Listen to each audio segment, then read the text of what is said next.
Hello. 21 जून को international योग day आने वाला है और आप सब भी योग डे की तैयारी में लगे हुए होंगे। और हम सब भारतीयों के लिए तो ये बहुत ही गर्व की बात है कि ये योग हमारे भारत के ऋषि मुनियों की ही देन है। और योग का मतलब है जोड़ना।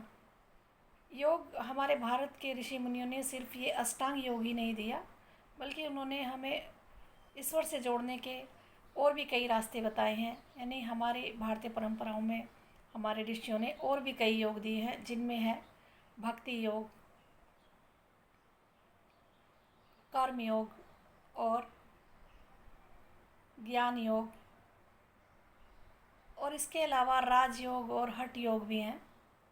लेकिन जो आजकल ज़्यादा पॉपुलर है, जो लोग हम ज़्यादा करते हैं, वो है अष्टांग योग। उसमें भी लोग आसन ज़्यादा करते हैं। जैसे अष्टांग योग के 8 अंग हैं, तो उसमें से आसन ज़्यादा करते हैं, या फिर कुछ लोग उसमें प्राणायाम ऐड कर लेते हैं, या बहुत कम लोग ऐसे हैं जो ध्यान योग कर लेते हैं साथ में। लेकिन अगर हम इन 8 अंगों को करेंगे तो हमें ज़्यादा फ़ायदा मिलेगा, हमें समस्त प्रकार की स्वास्थ्य की प्राप्ति होगी, वेलनेस की प्राप्ति होगी। तो अब बात करते हैं भक्ति योग की। देखिए, भक्ति योग में हमें अपने इष्ट के प्रति सरेंडर करना होता है। लोग इसमें अपने इष्ट के प्रति अपने आप को सरेंडर कर देते हैं, चाहे वो निराकार रूप में हो, चाहे वो साकार रूप में।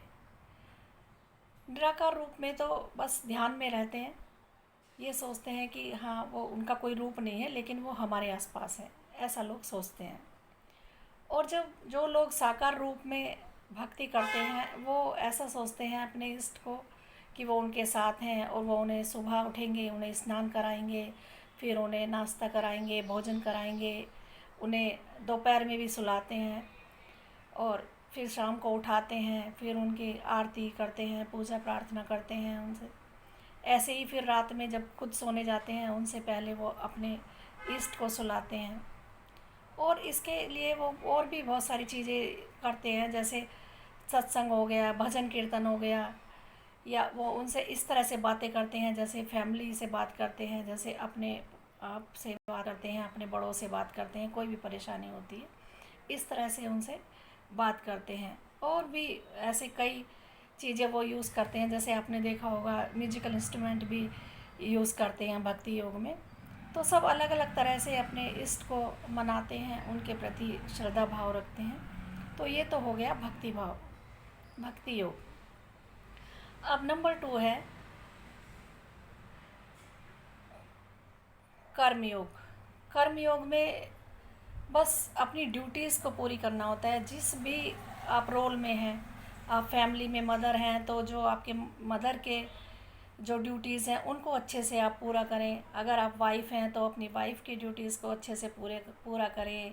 आपके जो इन लॉज़ हैं उनके प्रति जो आपकी ड्यूटीज़ हैं। आप वर्किंग हैं तो अपने वर्क प्लेस पर अपनी जो भी ड्यूटी हैं आपकी, जैसे आप टीचर हैं तो आप बच्चों को अच्छे से पढ़ाएं, अच्छे से सिखाएं, या जिस भी फील्ड में आप हैं वहाँ की ड्यूटीज़ को पूरी अच्छे से करें, पूरी ऑनेस्टी से करें। ऐसा ना सोचें कि कोई देख नहीं रहा, बस ये सोचें कि नहीं, हाँ, ईश्वर है जो हमें देख रहे हैं, हमें अपनी ड्यूटीज़ पूरी करनी है, चाहे कोई देख रहा है या कहीं कोई नहीं देख रहा है। तो इस तरह से जब आप अपनी ड्यूटीज़ पूरी करते हैं, चाहे आप लेडीज़ हैं, जेंट्स हैं, आप फादर हैं तो फादर की ड्यूटी करें, मतलब जिस भी रूप में हैं आप, जिस भी रोल में हैं, आप अपनी ड्यूटीज़ को अच्छे से करें। तो ऐसा समझा जाता है, ऐसा कहा जाता है कि जब हम ड्यूटीज़ को पूरी करते हैं तो भगवान ही हमारे पास आ जाते हैं हमारी हेल्प करने। जैसे आपने कई बार सुना होगा, कोई आदमी अच्छा है और वो अच्छे से अपनी ड्यूटीज़ कर रहे हैं, तो किसी न किसी रूप में कहते हैं ना कि वो भगवान ही जैसे मेरे लिए आ गए। तो ऐसा होता है, जब आप पूरे मन से अपनी ड्यूटीज़ को करते हैं तो परमात्मा आ जाते हैं और वो आपकी हेल्प करते हैं। अब बात आती है ज्ञान योग की। तो ज्ञान योग में ऐसा होता है कि पहले जो ज्ञान योग में जाते हैं लोग, वो सत्य को समझते हैं, यानी बहुत सारे जो योग हैं उनको समझते हैं, उनमें देखते हैं कि कौन सा सत्य है, कौन सा सही है, फिर वो चुनते हैं और फिर उस मार्ग पर चलकर जब जाकर वो परमात्मा की प्राप्ति करते हैं, उस योग में लगते हैं। तो ये हैं सारे योग। और लास्ट में वही जो अष्टांग योग आजकल हम लोग करते हैं। तो हम चाहे कोई भी रास्ता अपनाएं, अपने हिसाब से, अपने जो भी आपकी स्थिति है, परिस्थिति है, उसके हिसाब से, अपने मन के हिसाब से जो आप अच्छे से कर सकते हैं, कोई सा भी योग आप अपनाएं। वैसे आजकल जो पॉपुलर है वो अष्टांग योग ही है, और अष्टांग योग में भी आसन और प्राणायाम ज़्यादा है। लेकिन आप अगर अष्टांग योग भी करते हैं तो आप इसके सारे अंगों को करें तो आपको ज़्यादा फ़ायदा मिलेगा। वैसे आप कोई सा भी योग कर सकते हैं, सबसे परमात्मा की प्राप्ति हो सकती है। बस जो भी करें अच्छे से करें। और आजकल जो हम कर्म योग करें तो वो सबसे अच्छा है, क्योंकि हमारे घर के जो हमारे ड्यूटीज़ हैं समाज के प्रति, परिवार के प्रति, वो भी पूरी हो जाएंगी और परमात्मा की प्राप्ति भी बहुत आसानी से हो जाएगी। तो थैंक यू फ्रेंड्स। योग करें, वीडियो को लाइक करें, शेयर करें और हमारे चैनल को सब्सक्राइब करें। Thank you.